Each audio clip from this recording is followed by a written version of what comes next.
বন্ধুরা, আমি আপনাদের আগে বলেছিলাম আমেরিকার থেকে অস্ত্র নেওয়া মানে কোনো বাধার থেকে কোনো অংশে কম নয়। আমেরিকা তাদের অস্ত্রকে বিকৃত করে দেয়, কিন্তু সেটিকে ব্যবহার নিয়ে তাদের অনেক পলিসি আছে যেটি সাধারণ দেশগুলোকে বিরক্ত করে দেয়। যদিও কোনো দেশ এই পলিসিকে ব্যবহার না করে তাহলে হোয়াইট হাউস তাদের উপর রেগে যায়। আমি আপনাদের আগে F-35 সম্পর্কে বলে দিই যে F-35 গ্রহণকারী দেশগুলোকে যতক্ষণ না আমেরিকা পারমিশন বা না বলবে ততক্ষণ তারা অন্য দেশের উপর হামলা করতে পারবে না। আমেরিকার অস্ত্র কিনে পেন্টাগনের পলিসি এরকম, যে কোনো দেশ যারা আমেরিকার অস্ত্রকে কিনেছে সেটিকে ব্যবহার করার আগে তাদের অবশ্যই জানতে হয় বা পারমিশন নিতে হয়। এটা স্পষ্ট করে যে এই অস্ত্রগুলো যেন আমেরিকার বন্ধুদের খেলাফ ব্যবহার না হয়।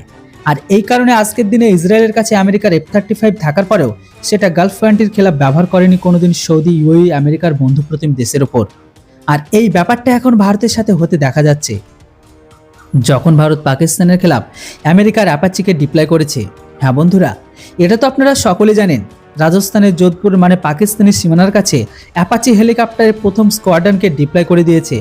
আধিকারিকভাবে বলা হয়েছে অ্যাপাচির এই স্কোয়াড্রনগুলো পশ্চিম ক্ষেত্রে গ্রাউন্ড অপারেশনকে জবাব দেওয়ার জন্য, এমনকি পাকিস্তানের কাজকে, এমনকি আতঙ্কবাদীদের থামানো, এমনকি তাদের খারাপ কাজগুলোকে নাকাম করার জন্য এটা সাহায্য করবে। 12টা অ্যাপাচি যোধপুরে ডিপ্লয় হবে। তার মধ্যে 6টি ডিপ্লয় অলরেডি হয়েও গেছে। দেখুন বন্ধুরা, ভারত অ্যাপাচি দিয়ে পাকিস্তানের উপর হামলা করেনি। এটাকে দেখে আমেরিকার হোয়াইট হাউস থেকে শুরু করে বাইডেন চলে এসেছে বলতে। বলা হচ্ছে আমেরিকার তরফ থেকে ভারতকে বলা হয়েছে যে ভারত অ্যাপাচির ব্যবহার এমন কোনো মিশনে করবে না যেটিতে আমাদের মিত্র দেশের সমস্যা হয়। আমরা অ্যাপাচি ভারতকে রক্ষা করার জন্য দিয়েছি, না আমরা অন্য কারোর মিলিটারি অ্যাসেটকে ওড়ানোর জন্য। এই মুহূর্তে ভারত পাকিস্তান বিবাদ তুঙ্গে, তাই ভারত যেন আমেরিকার অস্ত্রকে ভেবেচিন্তে ব্যবহার করে, সাথে আমেরিকার অস্ত্রের গাইডলাইনকে যেন ফলো করে, এটাই আশা করি। আর এটিকেই বলে পাক প্রেম, যেটা আমেরিকা পাকিস্তানের প্রতি দেখাচ্ছে এখন। এই পাকিস্তান 27শে ফেব্রুয়ারি 2019-এ আমেরিকার F-16 দিয়ে ভারতের সুখোইয়ের উপর আমেরিকার তৈরি AIM-120 VVR মিসাইলকে ফায়ার করেছিল, যেটিকে পরে আমেরিকা স্বীকার করতে পরিষ্কার বারণ করে দেয়।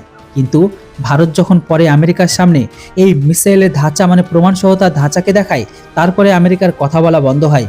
তারপরে আমেরিকা পাকিস্তানের উপর কোনো অ্যাকশন নেয়নি। এটা থেকেই বোঝা যায় আমেরিকা জেনে শুনে পাকিস্তানকে সাপোর্ট করে, যেন দুই দেশের মাঝে উত্তেজনা বাড়ে আর দুটো দেশই যেন আমেরিকা থেকে অস্ত্রকে কেনে। আর এটাই হচ্ছে আমেরিকার পলিসি। যদিও এই মুহূর্তে ভারত আমেরিকার কথাকে একদমই ইগনোর করে দিয়েছে আর অ্যাপাচি ডিপ্লয়মেন্ট পাকিস্তান লাগোয়া বর্ডারে করতে শুরু করেছে। আর একবার যখন অ্যাপাচি ডিপ্লয়মেন্ট হয়ে যাবে তখন তার ব্যবহার তো হতে শুরু হবেই হবে। আর আমাদের সম্পূর্ণ বিশ্বাস আছে ভারত যখন পাকিস্তানের উপর ব্যবহার করবে তখন আমেরিকা ভারতকে আবারও পলিসির ধমকি দিবে। এই কারণে আমেরিকার অস্ত্র ভালো হওয়ার পরেও কোনো কাজের নয়, যতটা আজকের দিনে লোক বলে, বিশেষ করে ভারতের জন্য। এরপর আপনাদের কি মতামত সেটা অবশ্যই কমেন্ট বক্সে লিখে জানান। Thanks for watching. জয় হিন্দ, বন্দে মাতরম।